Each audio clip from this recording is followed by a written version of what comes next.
E diga qual sua lembrança mais feliz. Deixa eu pensar.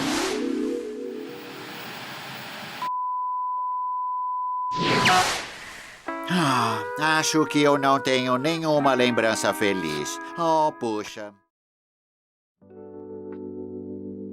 Se você cresceu assistindo Bob Esponja, provavelmente tinha uma opinião bem clara sobre o Lula Molusco.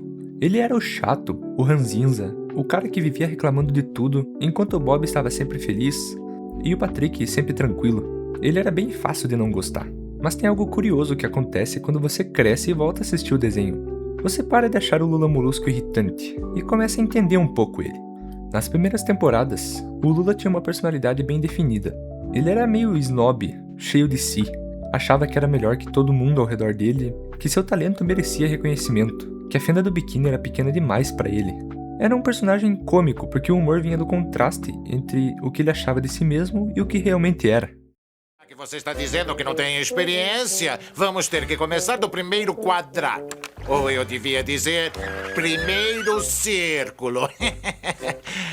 Tá rápido demais para você? Tá bom assim, Lula Molusco? O quê? Como? Fez um círculo perfeito?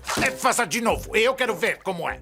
Ele era ranzinza, sim, mas um ranzinza com ego, ambição, uma convicção de que um dia as coisas iam mudar.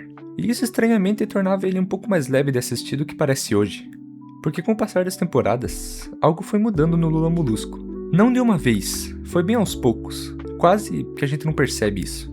O ego dele foi diminuindo, a ambição foi ficando mais distante, e o que sobrou foi algo diferente do ranzinza arrogante das primeiras temporadas. O que sobrou nesse personagem foi o cansaço.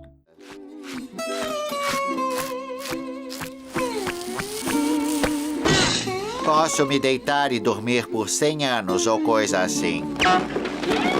Me acorde quando eu estiver morto. O Lula das temporadas mais recentes não é o mesmo personagem das primeiras temporadas.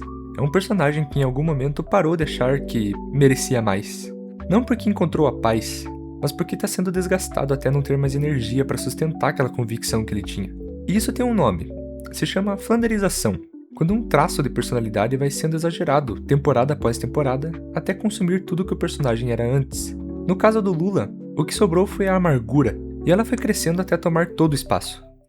Eu não quero ter uma lembrança feliz!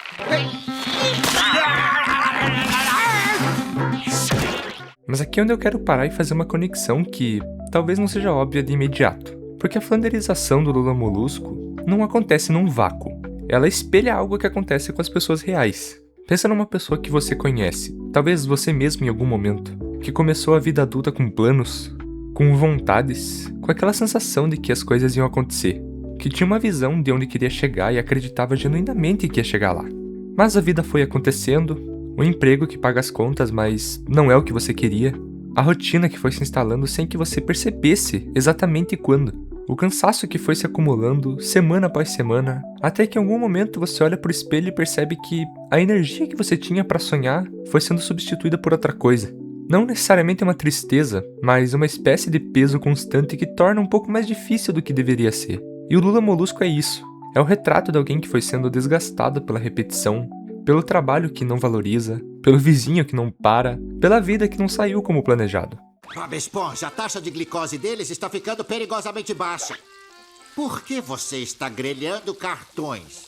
Desculpe, Lula Molusco, fiquei distraído. Estou praticando meu discurso para a escola de pilotagem amanhã. Sabe, Bob Esponja, segundo as estatísticas, falar em público é a terceira causa de estresse, depois de morte e casamento. Agora, prontos pedidos! Tá bom. E o trabalho é uma parte central disso. Ele trabalha no ser cascudo, todo dia, fazendo a mesma coisa, no mesmo lugar, pelo mesmo salário miserável, para um chefe que não respeita ele. Não porque escolheu essa vida, mas porque em algum momento essa foi a opção disponível e ele ficou.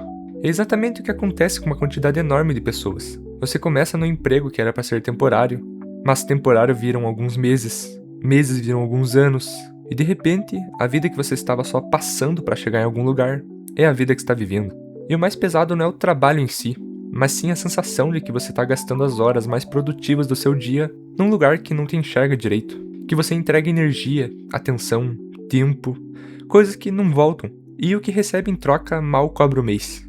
O Lula batendo caixa no Siri Cascudo com aquela cara não é só um desenho.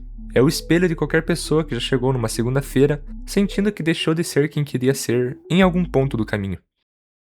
É só a memória cruel de que eu sou solteiro e devo ficar assim pra sempre. Não fique triste, amigo. Vira essa carranca de ponta cabeça.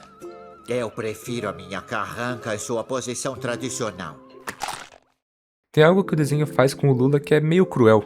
Ele é rodeado de pessoas que parecem imunes ao peso que ele carrega. O Bob tá sempre feliz, sempre animado, sempre encontrando alegria em qualquer coisa. Você tem razão, mas é um serviço e tanto. Um serviço que somente 2 funcionários voluntários poderiam fazer sem ganhar extra. O Patrick tá sempre tranquilo, sem se preocupar com nada.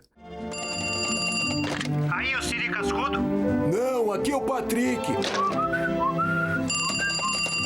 Aí é o Siri Cascudo? Não, aqui é o Patrick. Mas o Lula tá ali no meio de tudo, vendo a felicidade dos outros e não conseguindo ter a mesma coisa. E isso é muito real, porque quando você tá num período de esgotamento, de cansaço acumulado, dessa rotina que pesa, tem algo particularmente difícil em estar rodeado de pessoas que parecem estar bem. Não porque você quer que elas estejam mal, não me entendam mal, mas porque você não consegue ter a mesma coisa. E o Lula responde a isso da única forma que sobrou pra ele, com raiva, com irritação, com aquele comportamento que as pessoas ao redor interpretam como mau humor, mas que, se você olhar com cuidado, é a única emoção que ainda tem energia suficiente pra aparecer. O Lula Molusco das primeiras temporadas era um personagem que você ria. Ele era arrogante, mas tinha uma personalidade própria, tinha vontade. O Lula Molusco de hoje é um personagem que você reconhece, cansado, amargurado, preso numa rotina que nem escolheu, reagindo ao mundo com a irritação de quem já tentou de formas diferentes, mas foi desgastado por todas elas. Talvez seja por isso que agora é meio diferente ver o Lula Molusco. Não porque ficou mais interessante como personagem, mas porque ficou meio familiar. Porque em algum momento, a maioria das pessoas acorda numa manhã qualquer, olha pra rotina que construiu e sente um pouco do peso que o Lula carrega todo episódio. A diferença é que na vida real não tem os créditos no final. Muito obrigado pra você que assistiu até aqui e tchau.